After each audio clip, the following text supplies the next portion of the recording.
Hello everybody, Jeffrey McAvoy here. Welcome to the third and last episode of this ASP engine rebuild. Thank you so much for your patience. I've been very busy lately and haven't had much time to do this. So thank you so much for hanging around. And if you want to see the engine run, jump straight to 8 minutes and 50 seconds roughly. That's when the shit hits the fan, really. So, last episode, rebuild and tune up of this little ASP engine. I bought all the parts from justengines.co.uk. Link is in the description. They are absolutely fabulous. They have all the parts in stock for this type of engine and for the Saito engines as well, I believe. They are of wonderful help and good service, so check them out if you have engines like this that needs a rebuild. So yeah, getting everything ready, everything is clean and polished and so on and so forth to be able to rebuild this engine. So the inlets and exhaust ducts are being polished, sort of, you know, in a scale version, sort of like slightly smoothed out with sort of this abrasive foam kind of thing, which truly helps to clean everything on the inside as well.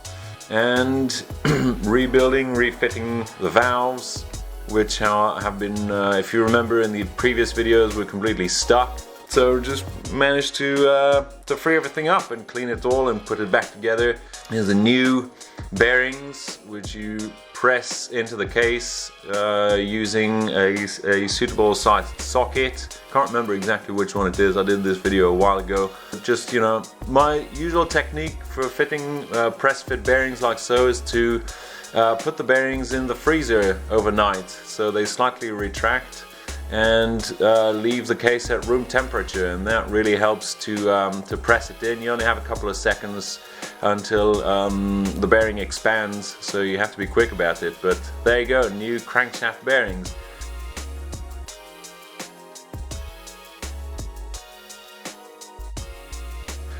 So before refitting the crankshaft itself, using this oiler needle, which used to be a surgical needle, I filed the tip off quite obviously because I'm not crazy, and using very thin engine oil, I think it's 5W30, I think, to lubricate everything and see how it spins nice and freely. That's going to be really top notch. So there it is, spinning away. At this point in the video I didn't really figure out which way the engine spins, but I did figure it out eventually.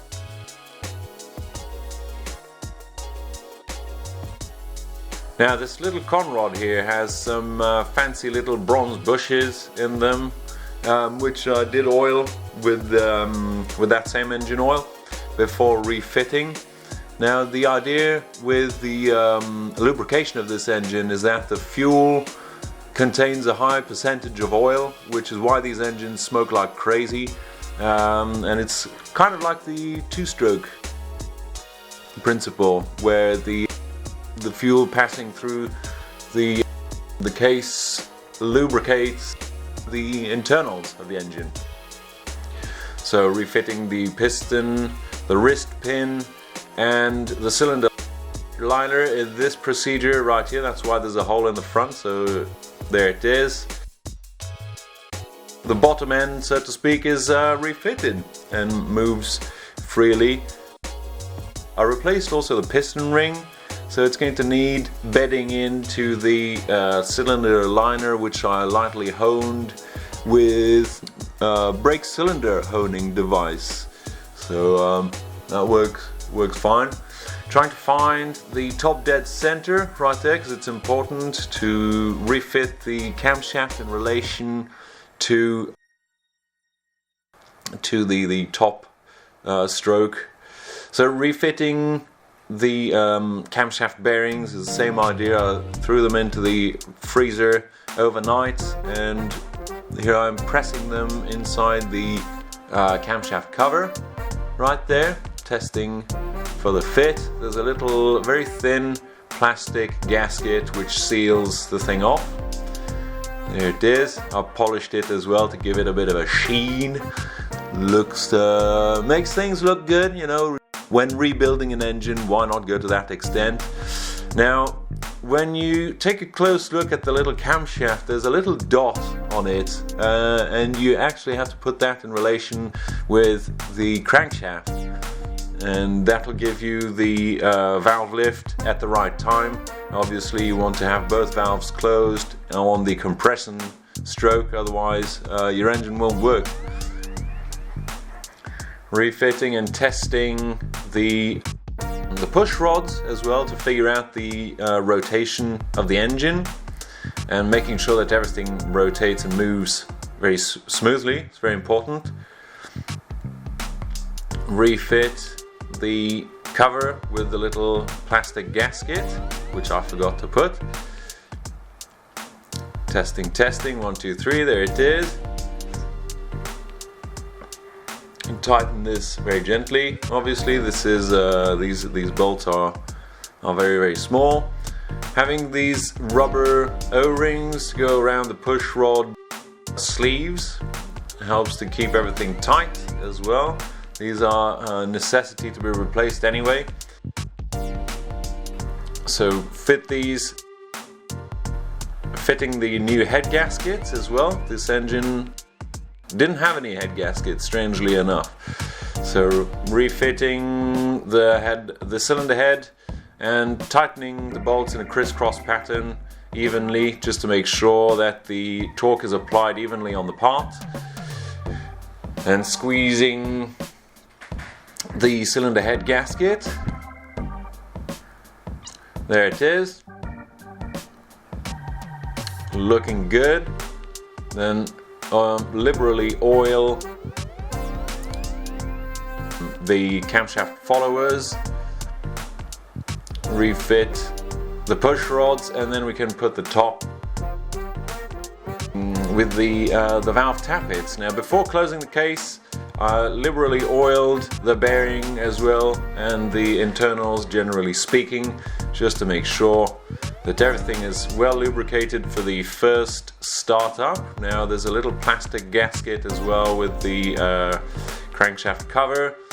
Refit the intake manifold, which I polished as well. And that's pretty much it for the rebuild.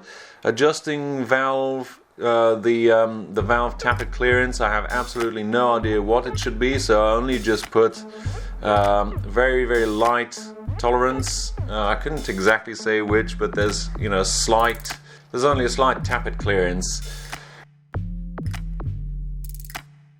Then close the engine off with the valve cover. That's it really. I polished the sides and I polished the fins of the cylinder as well to make it look good. And there it is. This little ASP engine is fully rebuilt and ready for its first start. Now, I had started it together with my customer who gave this to me, so thanks again for that. It was great fun. And here's the startup. So I mounted it on the front of my Land Rover Discovery. Adds a few horsepower, you know what I mean. And here we go for the test run. Thank you very much for watching.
thank you so much for being patient in between uploads. I don't always have the time to edit these videos and to make the audio comments and so on and so forth. So thank you so much for your patience.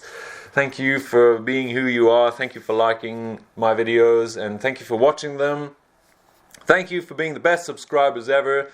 I'll catch you all in the next video. Peace out, everybody.